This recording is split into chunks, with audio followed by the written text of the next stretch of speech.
Pernah nggak sih kepikiran kenapa ya dasar negara Indonesia justru dirumuskan lewat sebuah badan yang dibentuk oleh negara penjajah yaitu negara Jepang? Faktanya, pada tahun 1945 saat Jepang berada di ambang kekalahan dalam Perang Dunia Kedua, mereka membentuk BPUPKI. Padahal dari badan inilah lahir gagasan Pancasila dan juga Undang-Undang Dasar 1945.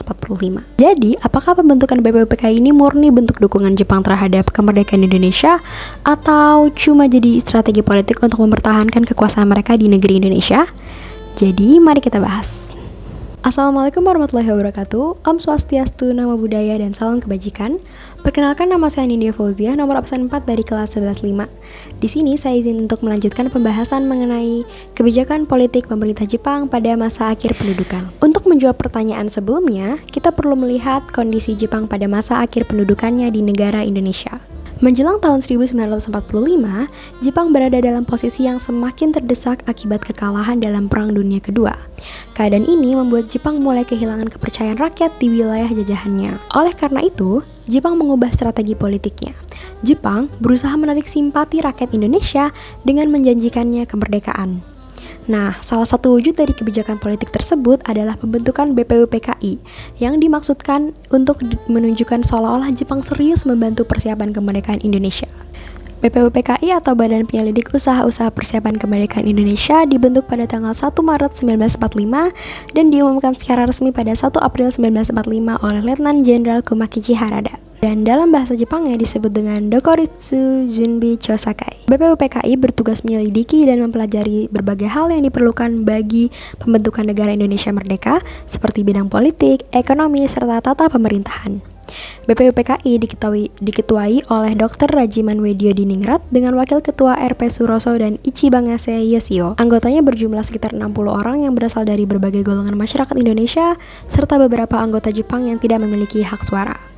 Melalui BPUPKI, Jepang memberikan ruang bagi tokoh-tokoh Indonesia untuk membahas masa depan bangsa, meskipun tetap dalam pengawasan Jepang.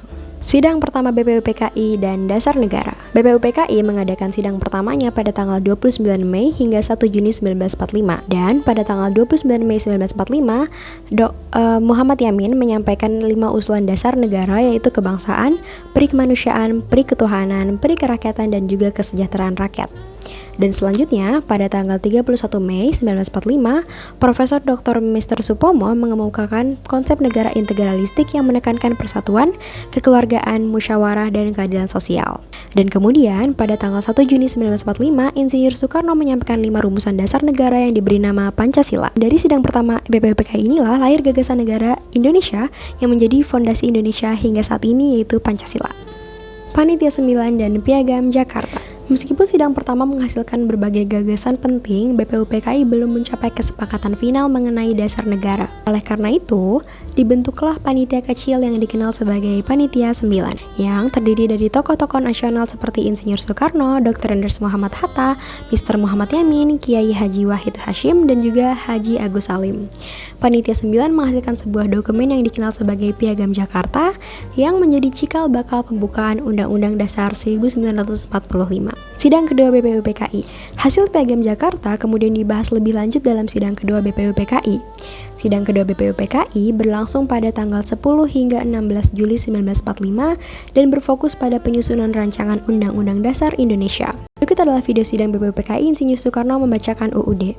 Dalam sidang inilah, Insinyur Soekarno selaku Ketua Panitia Hukum Dasar membacakan rancangan Undang-Undang Dasar 1945 di hadapan anggota BPUPKI. Apakah yang harus kita lakukan pada masa sekarang? Bangsa di Asia Timur Raya dalam peperangan sekarang ini seperjuangan, sehidup, semati dengan Dai Nippon, berdaulat, adil, dan makmur, yang tetap menghargai budi jasa Dai Nippon, dan hidup sebagai anggota yang sejati dalam lingkungan keluarga Asia Timur Raya. Rancangan Undang-Undang Dasar tersebut mencakup pernyataan Indonesia Merdeka, pembukaan Undang-Undang Dasar, serta batang tubuh Undang-Undang Dasar 1945. Hal ini menunjukkan bahwa BPUPKI tidak hanya membahas konsep kemerdekaan, tetapi juga secara nyata mempersiapkan dasar hukum bagi berdirinya negara Indonesia. Selanjutnya, makna BPUPKI bagi Indonesia. Walaupun BPUPKI dibentuk oleh Jepang sebagai bagian dari strategi politiknya, badan ini justru dimanfaatkan oleh para tokoh bangsa Indonesia untuk memperjuangkan memperjuangkan kepentingan nasional. BPUPKI menjadi wadah resmi pertama bagi bangsa Indonesia untuk merancang dasar negara dan juga sistem pemerintahan secara terbuka. Dari sini terlihat bahwa bangsa Indonesia tidak pasif menerima kebijakan Jepang, tetapi mampu memanfaatkannya demi terwujudnya kemerdekaan. Jadi, kembali ke pertanyaan di awal, apakah BPUPKI merupakan bukti ketulusan Jepang? Jawabannya tidak sepenuhnya. BPUPKI memang bagian dari strategi politik Jepang, namun di tangan para pemimpin bangsa, badan ini justru menjadi jalan awal menuju kemerdekaan Indonesia. Dari peristiwa BPUPKI, kita belajar bahwa kemerdekaan Indonesia bukan hadiah, melainkan hasil kecerdasan, perjuangan, dan juga strategi para pendiri bangsa. BPUPKI menjadi bukti bahwa bahkan di tengah penjajahan, bangsa Indonesia mampu menyiapkan masa depannya sendiri. Sekian penjelasan dari saya, terima kasih. Terima kasih atas perhatiannya dan sudah mendengarkan. Wassalamualaikum warahmatullahi wabarakatuh.